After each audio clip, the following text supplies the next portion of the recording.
మనం ఇంగ్లీష్లో సెంటెన్సెస్ మాట్లాడేటప్పుడు చాలా కామన్ మిస్టేక్స్ చేస్తూ ఉంటాము. సో అందులో ఈరోజు చాలా ముఖ్యమైనటువంటి టాపిక్, చాలా కామన్గా చేసే మిస్టేక్ని నేను మాట్లాడబోతున్నాను.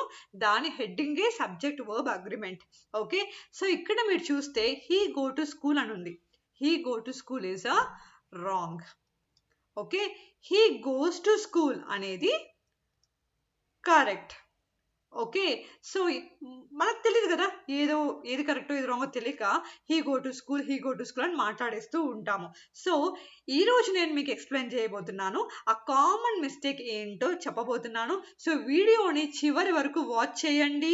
సబ్స్క్రైబ్ చేయకపోతే అర్జెంటుగా సబ్స్క్రైబ్ చేసేసేయండి, ఎందుకంటే మీరు ఎన్నో విషయాలు, ఎన్నో మిస్టేక్స్ మీరు ఏవైతే చేస్తున్నారో మీ డైలీ ఇంగ్లీష్ లాంగ్వేజ్లో తెలుసుకోబోతారు మా వీడియోస్ ద్వారా.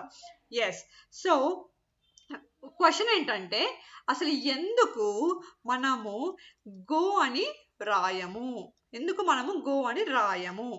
ఎందుకు ఇక్కడ గోస్ కరెక్ట్ అయ్యింది అనేది క్వశ్చన్ అన్నమాట. ఓకే, సో ఈ సబ్జెక్ట్ ఏదైతే ఉంటుందో, ఇక్కడ సబ్జెక్ట్ ఏంటండి, మనము ఆల్రెడీ మన ప్రీవియస్ వీడియోలో చూసాము. సబ్జెక్ట్ అంటే ప్రనౌన్ కానీ నౌన్ కానీ the first part of the sentence అని చదువుకున్నాము. ఇక్కడ హీ అనేది సబ్జెక్ట్ అన్నమాట. దానికి సరిపడ వర్బే మనము వాడాలి. ఓకేనా, మళ్ళీ చెప్తున్నానండి, సబ్జెక్ట్ ఏదైతే ఉందో దానికి సరిపడే వర్బ్నే మనము వాడాలి. ఓకే, సో ఏది పడితే అది వాడడానికి లేదన్నమాట. సో దాన్నే మనము ఆ సబ్జెక్ట్కి వర్బ్కి కరెక్ట్గా కుదరాలి, కరెక్ట్గా మ్యాచ్ అవ్వాలి. సో దాన్నే మనము సబ్జెక్ట్ వర్బ్ అగ్రిమెంట్ అనేసి అంటాము. So for example, subject singular అయింది అనుకోండి. సింగులర్ అంటే ఏంటండి, ఒక్కటే. సింగులర్ అంటే ఒక్కటి. ఓకేనా, సో వర్బ్ కూడా సింగులరే వస్తుంది. ఓకేనా, అదే సబ్జెక్ట్ ప్లూరల్ అయింది అనుకోండి, అంటే మోర్ దాన్ వన్, ఒకటి కన్నా ఎక్కువ అని రాస్తున్నాను. సో అప్పుడు వర్బ్ కూడా ప్లూరలే అయిపోతుంది అన్నమాట. ఓకే, ఇది మీరు గుర్తుపెట్టుకోవచ్చు. సో కొన్ని నేను మీకు ఈజీగా అర్థమయ్యేలాగా నేను ఎక్స్ప్లెయిన్ చేస్తాను, చాలా ఈజీగా ఎక్స్ప్లెయిన్ చేస్తానండి.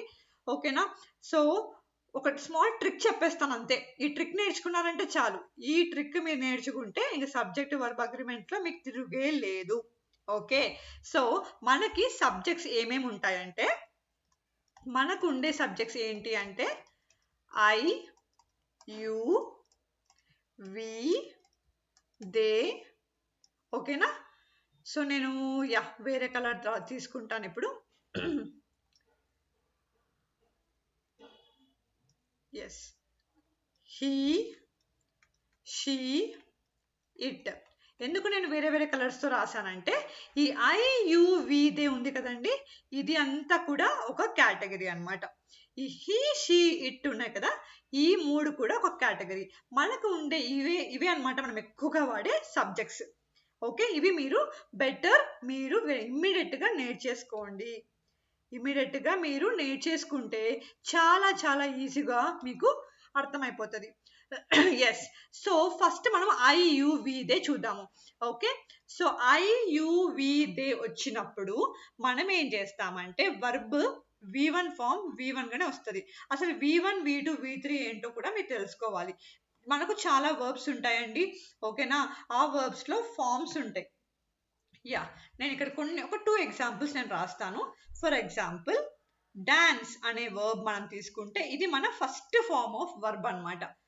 ఈ రోజు అయితే డాన్స్ అంటాము, అదే ఎస్టర్డే అయితే ఏమంటాము, డాన్స్డ్ అంటాము కదా. సో V3 ఫామ్ కూడా డాన్స్ డే. సో మీకు కుదిరితే మీకు డైలీ ఒక 5 వర్బ్స్ మీరు ఇలాగా V1 ఏంటి, V2 ఏంటి, V3 ఏంటో నేర్చుకుంటే చాలా ఈజీ అయిపోతుంది. నేను ఇంకొక 2 ఎగ్జాంపుల్స్ తీసుకుంటున్నాను. సింగ్ అనేది V1 అయితే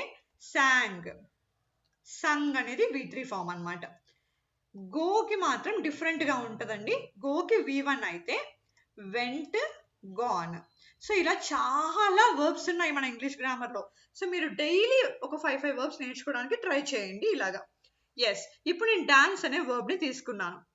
ఐ కానీ యు కానీ వి దే ఈ 4 వస్తే మాత్రము డైరెక్ట్ గా మనము V1 వచ్చేస్తుంది. అంటే I dance, you dance, we dance, they dance ఇలా అన్నమాట. అదే ఇప్పుడు నేను రాస్తున్నానండి. అదే హీ, షీ, ఇట్ వచ్చాయనుకోండి, దీనికి అడిషనల్ గా మనకి ఈ V1 కి అడిషనల్ గా ఎస్ కానీ ఈఎస్ కానీ యాడ్ చేయాలి. అంటే dancers, dancers, he dancers, she dancers, it dancers ఇలాగనమాట. ఓకేనా? సో ఇంకొన్ని ఎగ్జాంపుల్స్ చూద్దాం ఇప్పుడు మనము. ఇప్పుడు ఐ తీసుకొని ఇప్పుడు సింగ్ తీసుకుందాము. అదే ఐ యు వి దే ఈ వర్బ్స్ కి ఇప్పుడు సింగ్ చూద్దామండి. సింగ్ ఎలా వస్తుందండి? సింగ్ అనే వస్తుంది అనమాట. I sing, you sing, we sing, they sing. అదే మళ్ళీ ఇప్పుడు నేను హీ, షీ, ఇట్ తీసుకుంటున్నాను. హీ, షీ, ఇట్ ఈ వీటికి మాత్రం ఏమొస్తుందండి? Sings. He sings, she sings, it sings. ఓకేనా? సో ఇలాగా మనము ఈజీగా గుర్తుపెట్టేసుకోవచ్చు. ఏమీ లేదండి, జస్ట్ మీరు ఐ యు వి దే వస్తే ఏమో వర్బ్ను అలాగే రాయడం. అదే హీ, షీ, ఇట్ వస్తే మాత్రము దానికి ఎస్ కానీ ఈఎస్ కానీ యాడ్ చేయడం. ఓకే, మీకు ఈఎస్ అంటే మరి ఏంటో అని అనుకుంటున్నారు. ఏమీ లేదండి. For example potato, for example yeah I do అని రాశాను. అదే హీ అంటే డస్. సో ఈఎస్ యాడ్ అయింది కదా ఇక్కడ. సో అలాగనమాట. సో కొన్ని వర్బ్స్కి ఈఎస్ యాడ్ చేస్తాము, కొన్ని వర్బ్స్కి ఎస్ యాడ్ చేస్తాం అంతే. సో ఇప్పుడు మీరేం చేస్తారంటే మీరు గోకి మీరు రాయాలి. ఓకేనా? ట్రై చేయండి ఒకసారి గోకి. మరి ఒకసారి నేను జనరల్గా చెప్తాను. I go, you go, we go, they go. అదే హీ, షీ, ఇట్ వచ్చాయనుకోండి, హీ గోస్, చూడండి ఈఎస్ వచ్చింది ఇక్కడ కూడా. షీ గోస్, ఇట్ గోస్ అంతే. సో మీరు ఈ ట్రిక్ గుర్తుపెట్టుకోండి. ఐయువిదే ఒక కేటగిరీ అయితే హీ, షీ, ఇట్ ఒక కేటగిరీ. సో ఐయువిదే వస్తే నార్మల్ V1 వాడాలి. హీ, షీ, ఇట్ వస్తే మాత్రము ఎస్ కానీ ఎస్ కానీ మన వర్బ్కి యాడ్ చేసి మాట్లాడేయడం. ఓకేనా?